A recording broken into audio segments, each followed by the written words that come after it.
Bismillahirrahmanirrahim. Assalamualaikum warahmatullahi wabarakatuh. Perkenalkan, nama saya Andi Muhammad Malfik Ramadhilal dengan NIM 452200090 dari kelas 2D D4 Administrasi Bisnis. Baik, pada kesempatan kali ini saya akan memaparkan materi tentang penilaian saham dan obligasi. Yang pertama, inflasi. Inflasi adalah suatu proses meningkatkan harga-harga secara umum dan harus terus-menerus. Dengan kata lain, merupakan proses menurunnya nilai uang secara terus-menerus. Inflasi juga sangat berpengaruh karena akan menentukan harga pasar dari semua yang ada yang kita butuhkan dalam kehidupan kita sehari-hari. Inflasi juga sangat berpengaruh bagi para pengusaha karena berkaitan dengan operasional perusahaan. Baik, selanjutnya adapun penyebab terjadinya inflasi. Yang pertama, adanya peminat yang meningkat. Penyebab inflasi ini terjadi disebabkan karena meningkatkan permintaan untuk jenis barang atau jasa tertentu. Dalam hal ini, peningkatan permintaan jenis barang atau jasa tersebut terjadi secara agregat. Selanjutnya, yang kedua, biaya produksi yang naik. Apabila sektor produksi yang naik seperti bahan baku atau upah pegawai, maka produsen akan meningkatkan harga supaya pendapatan keuntungan dan kegiatan produksi bisa berlanjut dalam jangka panjang. Yang ketiga, peredaran uang yang tinggi. Penyebab inflasi ini terjadi karena uang yang beredar di masyarakat lebih banyak dibanding yang dibutuhkan. Selanjutnya, contoh inflasi. Yang pertama, inflasi ringan. Inflasi ringan pertama adalah di mana jenis inflasi ini mudah ditangani atau dikendalikan. Seperti namanya juga itu ringan jika tidak memberikan efek atau pengaruh yang mengganggu pada perekonomian negara. Yang kedua, inflasi sedang. Inflasi sedang untuk jenis inflasi ini artinya sudah ada pihak yang mulai merasa terganggu seperti para karyawan atau pegawai dengan gaji yang tetap. Selanjutnya, inflasi berat. Inflasi berat ini merupakan kondisi yang mengakibatkan perekonomian negara sedang kacau. Masyarakat biasanya menyimpan barang dan tidak mau menabung dalam bentuk uang karena bunganya sangat rendah. Yang keempat, hyperinflation. Jenis yang sangat parah ini di mana kondisi membuat perekonomian negara kacau meski sudah dilakukan kebijakan moneter dan kebijakan fiskal. Selanjutnya, investasi. Investasi adalah dalam Kamus Besar Bahasa Indonesia merupakan investasi penanaman uang atau modal pada suatu perusahaan atau proyek untuk tujuan memperoleh keuntungan. Investasi itu sendiri banyak memiliki contoh. Nanti akan dijelaskan di slide-slide berikutnya. Investasi sendiri bisa dilakukan oleh individu maupun badan usaha seperti perusahaan. Sederhananya itu inflasi bisa dikatakan sebagai mengembangkan uang atau aset lain agar memberikan keuntungan di masa yang akan mendatang untuk mencapai tujuan tertentu. Selanjutnya ada jenis-jenis investasi. Yang pertama, investasi jangka pendek. Jenis investasi ini memiliki periode yang cukup pendek dengan hasil return yang dapat dilihat setelah 3-12 bulan ke depan.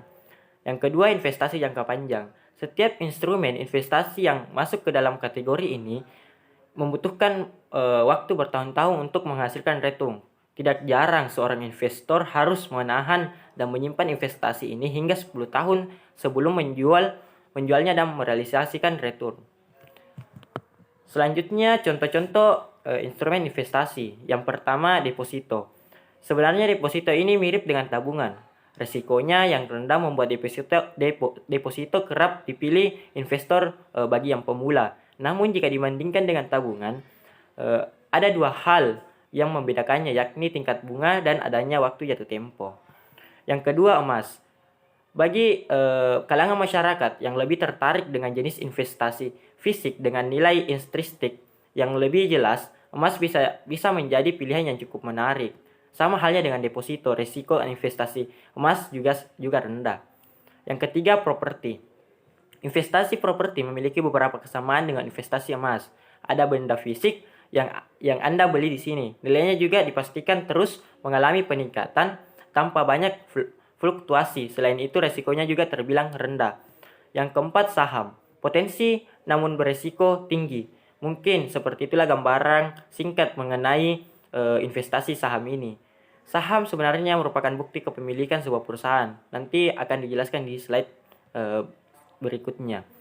Yang kelima, reksadana. Reksadana mungkin kerap kita dengar. Reksadana itu merupakan sebuah instrumen investasi di mana dana dari beberapa investor dikumpulkan menjadi satu untuk kemudian diinvestasikan ke instrumen-instrumen investasi yang ada di pasar modal. Baik, selanjutnya investasi pasar modal, yaitu adalah dengan membeli efek untuk memperoleh keuntungan berupa capital gain dan dividen. Investasi saham itu sendiri, aset itu sama dengan saham, keuntungan sama dengan capital gain dan dividen. Capital gain itu sendiri merupakan selisih harga beli dan harga jual efek. Sedangkan dividen adalah pembagian keuntungan dari perusahaan kepada pemegang saham. Baik, selanjutnya kita akan membahas tentang saham. Apa itu saham? Saham adalah sertifikat yang menunjukkan bukti kepemilikan suatu perusahaan dan pemegang saham memiliki hak klaim atas penghasilan dan aktiva perusahaan. Saham itu sendiri dari beberapa tahun yang lalu itu ada berupa bentuk fisiknya, tapi seiring berkembangnya saham bisa dilihat dengan sertifikat yang berbentuk non fisik. Baik, selanjutnya analisis saham. Ada dua. Yang pertama, analisis teknikal. Analisis teknikal adalah cara menganalisa pergerakan harga aset di pasar finansial menggunakan perangkat statistik seperti grafik dan rumus matematis. Yang kedua, analisis fundamental atau fundamental analysis adalah yaitu mempelajari atau menganalisis kondisi perusahaan dalam hal keuangan, operasional, dan bisnis serta prospek ke depannya. Selanjutnya ada pun perbedaan trade dan investor. Yang pertama dilihat dari strategi. Trade yaitu membeli lalu menjual, sedangkan investor membeli terus dia menahan. Selanjutnya pengambilan keputusan. Trade lebih memilih yaitu analisis fundamental, sedangkan investor analisis teknikal. Fokusnya trade yaitu kinerja perusahaan yang ingin dia fokusi. Itu investor menunggu momentum kenaikan harga melihat dari grafik yang dianalisis teknikal tadi. Jangka waktunya trader itu bisa harian sampai maksimal 1 bulan, sedangkan investor bisa lebih dari 1 tahun. Selanjutnya obligasi. Obligasi itu merupakan surat utang yang dikeluarkan suatu perusahaan atau negara dan adanya pembayaran bunga kupon yang tetap untuk setiap periode. Arti obligasi sendiri sering disebut sebagai surat pengakuan utang atau surat utang saja dalam pengertian obligasi yang saya tadi paparkan. Sederhananya obligasi adalah debitur, sementara pembeli obligasi adalah kreditur atau investor. Adapun istilah-istilah dalam obligasi, yang pertama nilai nominal atau per value. Artinya yaitu nilai pokok yang diperoleh si pemegang saham saat jatuh tempo. Yang kedua, tingkat bunga atau tingkat bunga kupon. Itu merupakan imbalan hasil yang diikutsertakan dalam nilai nominal dan wajib dibayar pada pemegang obligasi. Yang ketiga, tingkat keuntungan yang disyaratkan, yaitu tingkat bunga yang digunakan untuk menghitung present value dari aliran kas obligasi. Yang keempat, tanggal jatuh tempo, yaitu waktu jatuh tempo pengembalian dana sesuai nominal dari penerbit obligasi pada pemegang obligasi. Selanjutnya ada pun resiko-resiko obligasi. Yang pertama, resiko inflasi.